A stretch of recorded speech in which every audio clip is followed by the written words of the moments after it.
So Ubereats wants to know if I would be willing to sign up for their order and pay. Is there something wrong with me if I'm actually considering it? Well, hello, Courier Nation. Welcome to the Deliver on Your Business podcast, where you are the boss.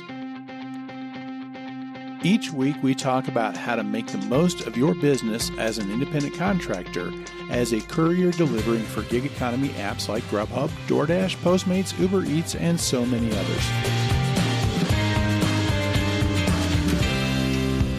Well, hey, Courier Nation, welcome back again. I got the email this week. Ubereats is asking, do you want to sign up for order and pay? Well, of course I don't. Okay, you know what? I'll surprise you a little bit. I'm actually considering it. Me, the guy who's normally avoids his order and pay orders like the plague. Why would I even think of it? I mean, if it's optional, why not opt out, right? Now, I'll give Ubereats credit here. They give you the option. You can opt in. With everybody else, you don't have that option. I mean, you can turn down the offers, but you can't opt out of getting the offers. So that's one area where I would give Ubereats credit. And I would think that I would be smart to just opt out, right? I guess I plead insanity. Maybe it's me taking one for the team. I want to try a few deliveries so that I can be better informed, so I can tell you a little better whether or not it's a good option or not. Maybe I just lost my ever-loving mind. I don't know. Maybe there might be a few such deliveries that could be good. So either way, to me, I thought, and that just brings up maybe a good thing to talk about, is just to talk about this whole order and pay thing, because now with Ubereats introducing it, it's kind of like everybody's doing it. All four of the major platforms are doing it. Does it make sense to take those orders? Who's better at it? Is there anybody that is good at it? Who isn't so good at it? And there are some that are really bad at it. You know what I mean? What is order and pay? Why does it matter? Because you may not be familiar with that. I think there are some markets in Grubhub that still haven't introduced it yet or just starting to do it. There are, a lot of places, of course, Ubereats has never done it. So if you've worked with them, you've never had to do order and pay before. So I can't just assume everybody knows what that is. So basically what it is it is a type of delivery where you go in as the courier and you place the order at the restaurant. They give you a debit card that you use to pay for it. And they just basically what they do is they just load the money onto that card right at that moment so that you can pay for it. And then you wait for the food and then you deliver it. Personally, I'm not a fan. In most cases with order and pay, they do it because the company is not partnered with the platform. The restaurant hasn't been partnered with the platform.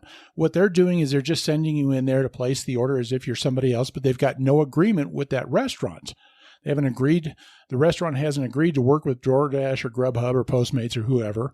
Now, there's some exceptions to that, like Wendy's. Wendy's does order and pay with DoorDash, but they've got an agreement where they actually advertise doing deliveries with DoorDash. So, and that brings up this question of how do the restaurants feel about this if they're just asking us to go in and place this order? And how do the restaurants feel? Well, that's the $1 million question, or maybe it's the $1 million lawsuit question.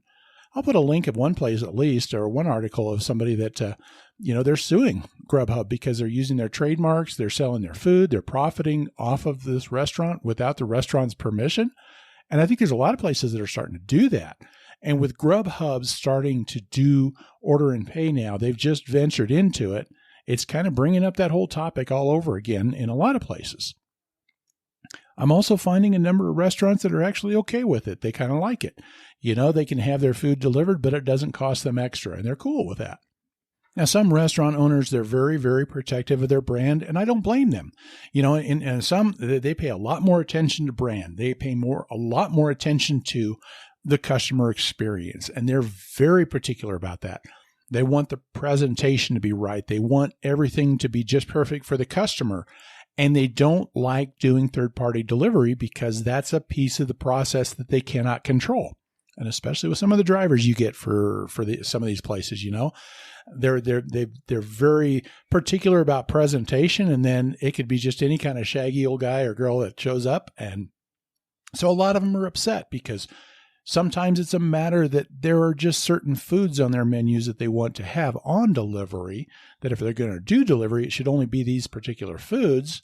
But when Grubhub just throws up this whole menu and people can choose it. And now all of a sudden these foods are being delivered that probably should not be delivered. They don't travel well. They don't keep well.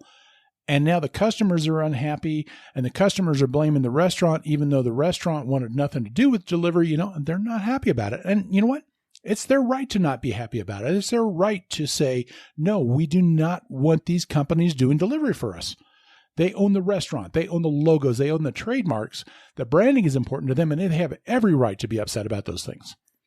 The funny thing is I laugh at some of the people in forums who get upset at these restaurants. They get mad because the restaurants don't want to take the order. It's not the restaurant's problem here, folks. It is Grubhub's problem. But somehow they feel like when they walk in there, the restaurant still owe them, that the restaurant is still obligated to take that order. Why? Because Grubhub sent them over to place an order without the restaurant's permission to do this whole delivery thing, and yet the restaurant's still obligated to take that order? Guys, you gotta get a clue, Sometimes drivers can be really, really just obtuse, okay?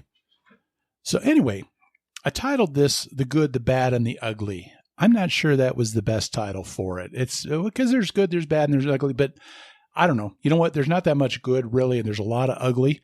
But if you had to fit one into it, probably into the good, I would say DoorDash. Grubhub and Postmates, I kind of see them as in this fierce battle for the ugly, but you had to settle on one for the bad, right? Maybe that's why it wasn't as great a title that I could have used. So let's talk about each of them. DoorDash with the red card orders. I called them the good, but there just is no good. Not with order and pay.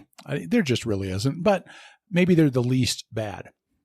Now, the red card orders, they have these red debit cards that you use, and that's where the name comes from. Now, sometimes with DoorDash, it's just a matter, it's placing the order in, and then you pay for it and everything like that. Sometimes you just use the card to pay for it. The order's already been placed. Now, I found them maybe less bad or at least less ugly than the other two. And maybe it's because they've done this for a while. They've been able to figure it out. And, lately, though, I'm finding that the red card order is really rare, especially the ones that you got to place the order. I have not seen that many orders. Maybe it's just my market, and they have been better at my market at getting more people to come onto the platform or whatever. And, or maybe it's just, the one thing I have noticed is I've heard a lot of people that have said, well, somebody from DoorDash did call in and place the order.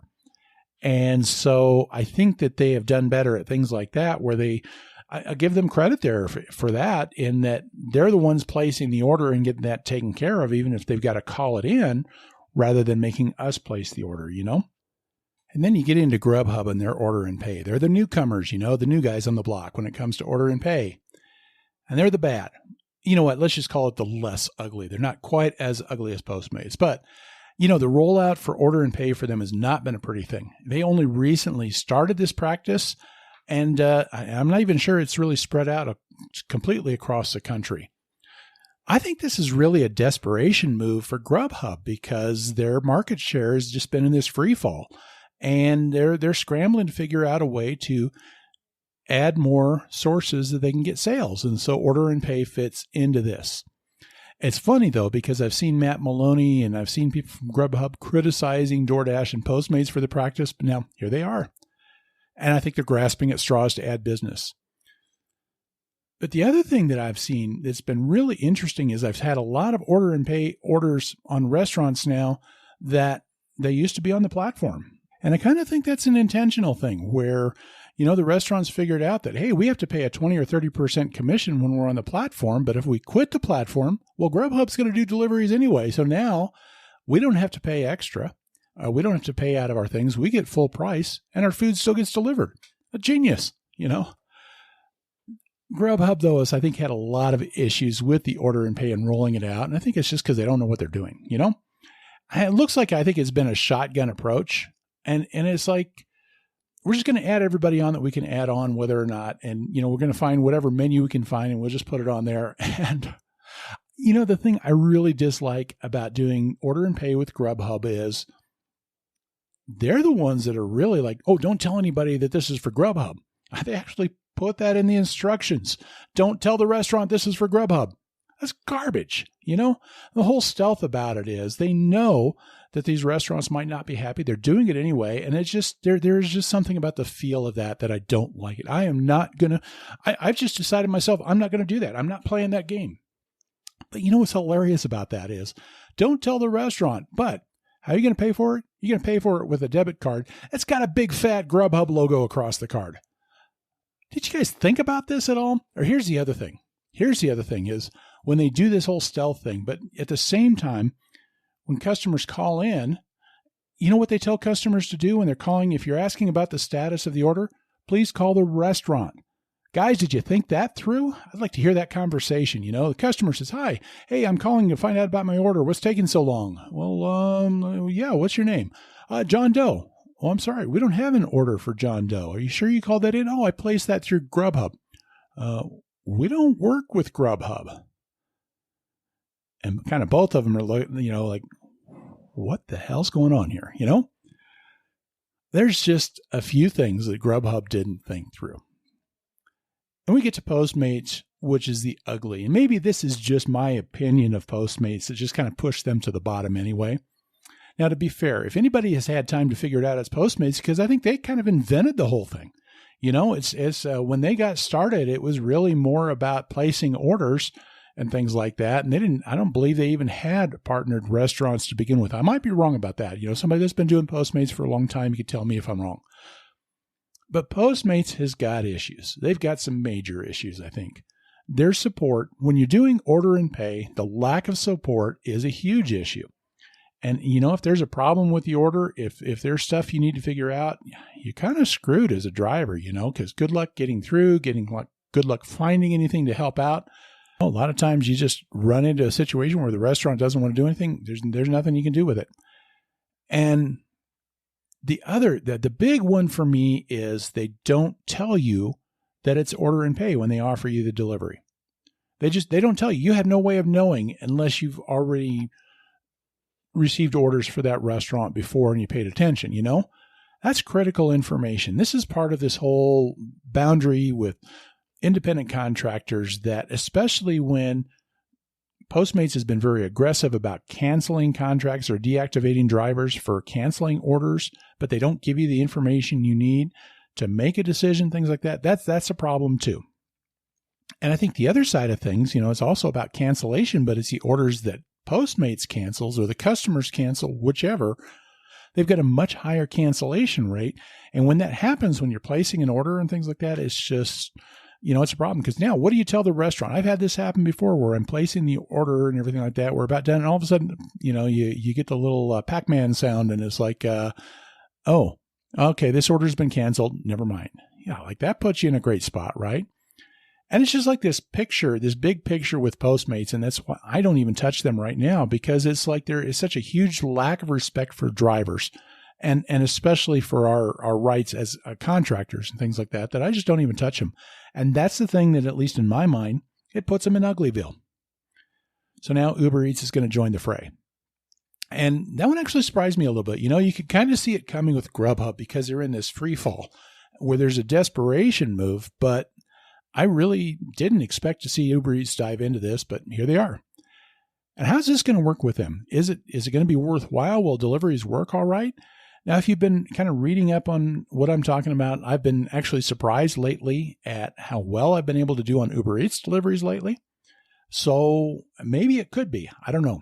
But you know what? If they do the shotgun thing that Grubhub did in adding people, they're going to run into problems, and maybe the problems will be even worse just because, you know, Ubereats support is harder to get anything from than Grubhub. But there's a couple of things that Ubereats has over Grubhub. They're more likely to give you a little bit of compensation if you spent time on the order and it doesn't go through. And Ubereats also pays for actual wait time, not just the estimated time that DoorDash and Grubhub tell you that they're figuring into the delivery fee. You know, the actual wait time figures into it. And I've noticed that to be the case even under the new pay model, that if you've got to wait a while, you still end up getting paid more than what they estimated. So those are some good things there. Maybe another good thing, at least something that allows me to give it a try, is that they're offering an incentive that in the email they said, hey, we're going to give you a $30 bonus if you complete 10 deliveries within the first 2 weeks. So that's, $3 a delivery. That's not bad. It's probably not enough for the wait time that you've got to do, but on some deliveries it is enough. And but it's something that at least kind of makes it less of a hit in taking some of these deliveries. So it gives me maybe a chance to try and do this. Now, about a year and a half ago, DoorDash started doing their deliveries to Walmart. And they offered a $100 bonus for completing 10 deliveries within, I think it was a couple weeks or whatever. Now, at the time, they were paying some pretty attractive amounts on the deliveries. They were doing, this was back before they changed their pay model, and they were still doing, usually it was like $6 or $7 was the most you ever saw on an offer. And then the Walmart offers were showing up $12, $13, $15. And then they're doing this $100 bonus for 10 on top of it. So, okay, I'll give it a try. And it helped me figure out what a time waste Walmart deliveries are and how terrible they are for profitability. And I will tell you to this day, I know exactly how many Walmart deliveries I've done for DoorDash. I've done 10. And there's a good chance that maybe when I get done with this whole experiment with Ubereats, I'll know exactly how many order and pay that I've done with Ubereats. 10, I see some real potential issues for Ubereats. And the biggest one, and this is why I'm a little nervous and maybe a lot nervous, and it's this whole thing of not knowing or having access to customer information until after you've marked that you've got the order. Well, there's a problem with that because when you do order and pay, there's a lot of times you need some clarification. What if the restaurant is out of something? What if there's something that, they need to know how it's supposed to be cooked? They need to know, what particular drink you're on there because these companies don't always provide that kind of detail, How do you contact the customer if they don't give you that access? And so right now, unless they change something, the only alternative is going to be that I can see is you got to contact support and then support has to contact the restaurant. Well, have you ever tried to do that with Ubereats? Yeah, we're talking, time suck is the word of the day right now. I think the other issue with Ubereats is going to make it at least interesting is this whole thing that you don't know the tip amount. Now, that's true with Postmates that you don't know the tip amount. And in fact, you don't know the delivery amount or anything there. And there have been times that place order and pay has worked okay for them. So sometimes it's more like, at this point, you're kind of rolling the dice a little bit because you don't know the tip amount. If it is from a little higher priced restaurant, that the tip is usually going to be a little bit better. But there's kind of an interesting conundrum with that because usually when it's a higher priced restaurant, it's also a place that you're probably going to have a lot longer wait time. And when you have a long wait time and there is no tip, it's kind of a bigger hit because, if I've got like a little $5 order and then there's no tip or something like that, or a $3 order, there's no tip, but I got it done in 5 or 10 minutes, okay, that's real easy to recover from. But if it's something that took 45 minutes and then they didn't tip, that's a little harder to recover from. But that's just part of that whole thing, trying to figure out whether or not an order makes sense. Now, here's kind of roughly how I approach order and pay. This is kind of maybe my philosophy. For the most part, it's a fast no. It's just not going to happen, especially when things are really busy. That's just a hard no. It's a straight pass. I am not taking it because order and pay is too big of a wild card. You don't know how long it will take.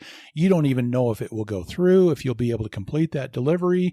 And when things are really busy, when there's some good momentum, it's a momentum killer. So I won't do it.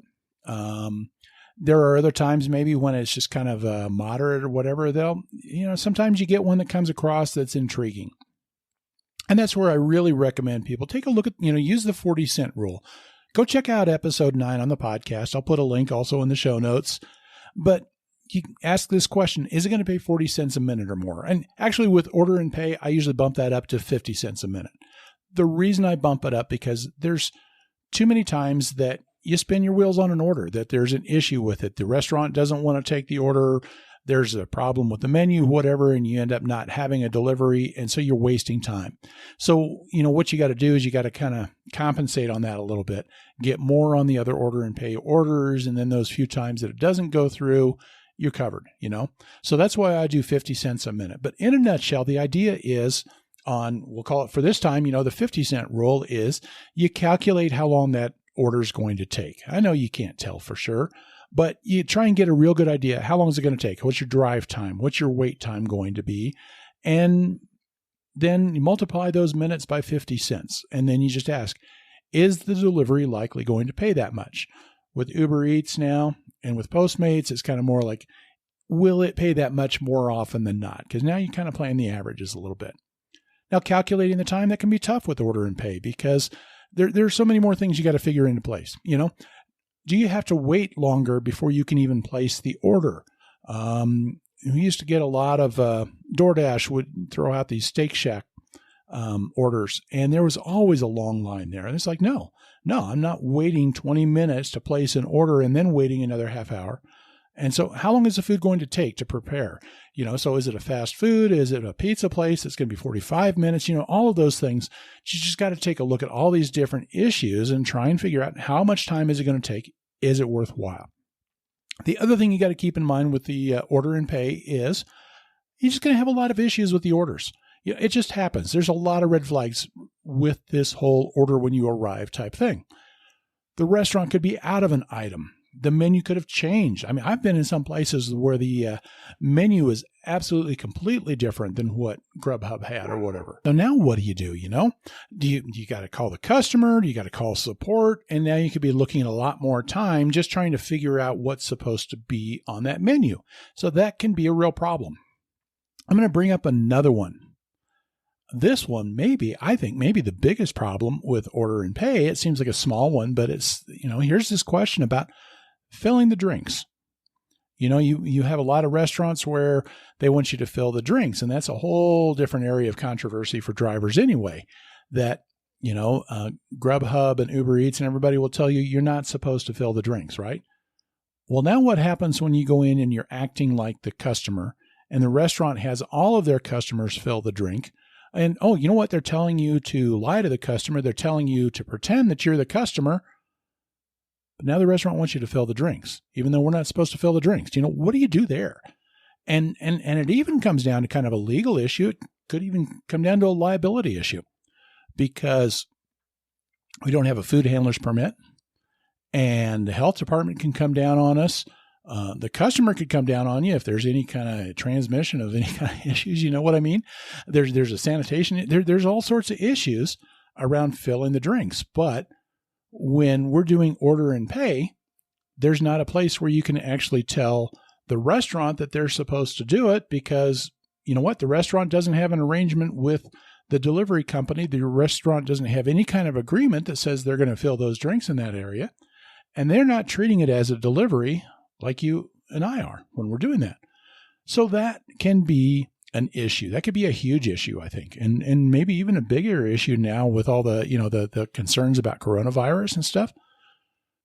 So I just don't think any of these companies has figured that particular issue out. There's a few things you can do to kind of reduce the time involved. And one of them is you could place the order ahead of time. You could even place the order online if you need to do that. You can call in the order. Now, to be honest, I rarely do this, and there's a reason for that. It's all about keep moving for me, Well, the problem is when you're placing the order, either you got to log in on your phone and do that, or if you call in and you got to be looking at your phone, well, you can't do that and drive. You can't do that safely. And so you got to pull over to do that. So now you're taking time away from getting to the restaurant by doing that.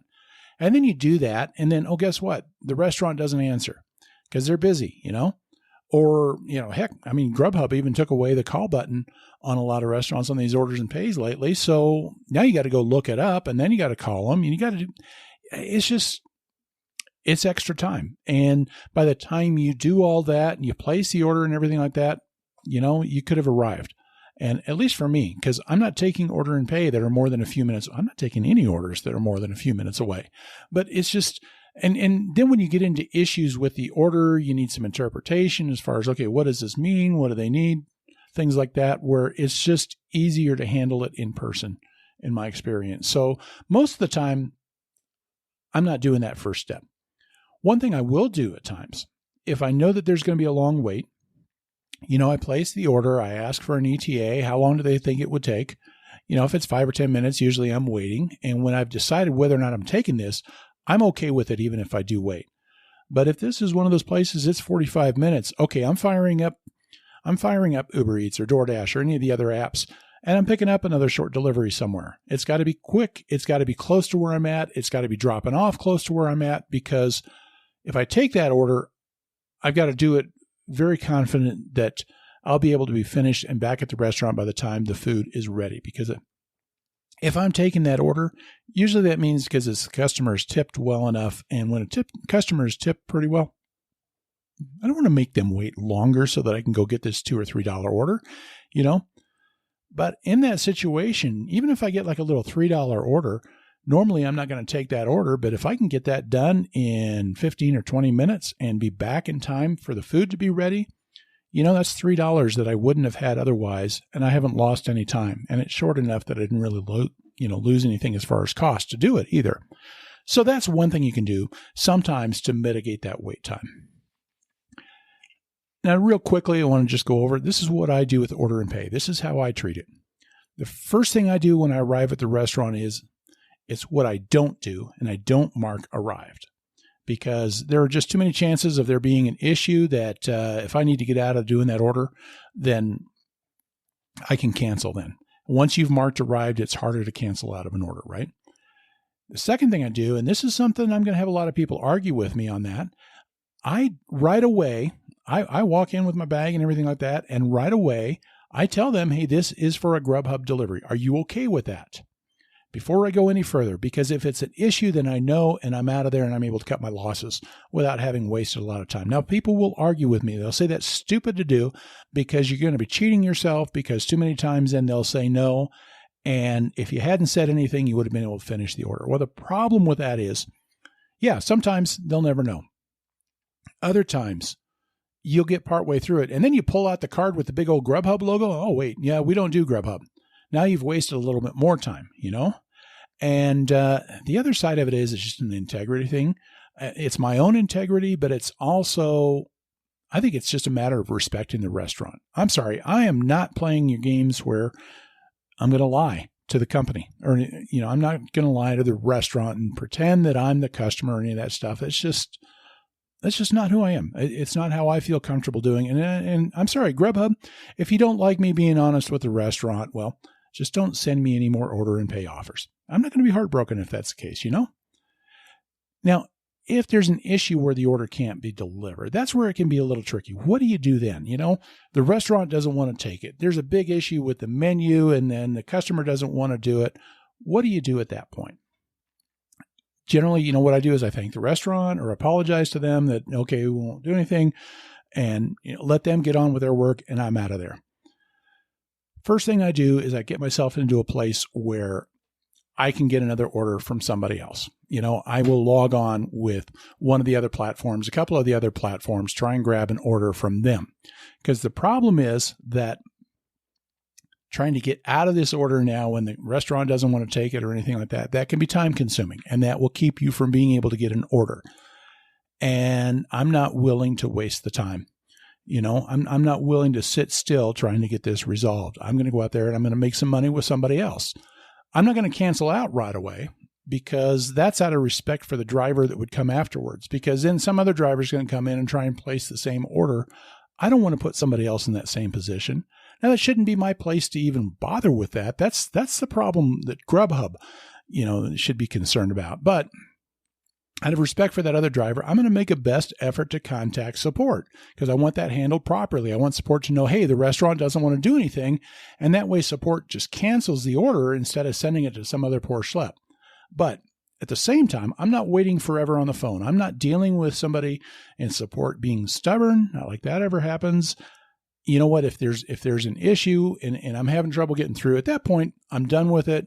I'm canceling the order and moving on. And that's why I don't mark arrived to begin with. But in the end, you know what? You got to ask this question. Is it even worth bothering with? And like I said, there's a lot of times where order and pay is just an automatic reject. And every once in a while, though, I find an order that actually is worth it. Sometimes you just got to make that decision, maybe that, okay, yeah, I'm just never doing them. And I totally get that and understand that.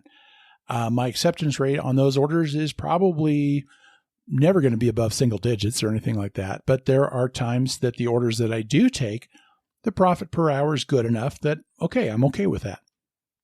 And sometimes that order is even a very small order. I'll take that $5 Wendy's order where I can zip through the drive-thru right away. There's no line or anything like that. I can get that order to the customer in 10 minutes and I'm still making my, $24 to $30 an hour and everything like that. But I think my biggest problem with order and pay has more to do with the principle. This whole pretending that you're the customer. That's garbage. You know what? Asking us to lie to the restaurants and all that stuff. And I'm just not going to play that game. You know what? I'm going to do this where, all right, I'll take that order. I'm going to be honest though with the restaurant. And you know what? I want to be honest with myself. I just want to be able to do that with integrity. And if I can do that and still get a few decent orders every once in a while that might be better than what I would have had otherwise, okay, I'm okay with that.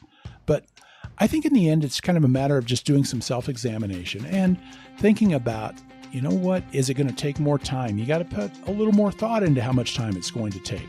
And you got to decide what you feel comfortable with and put a little more thought into it. And then just that question, is it worth it? That, my friend, is up to you. Courier Nation, thank you again for listening through this, for being a part of all of this. And I want to ask you this question, and that is the information that you're getting from the website, from the podcast, from anything that we're putting out, is that useful to you? If it is, could you do me a favor and spread the word? Let people know, help people find us. Because if we can if more people can find us, that means more people that we can help to take control of their delivery business. And that's the thing I want to ask you to do, is to take control. Take control of what you're doing. If you deliver for these companies, you are the boss.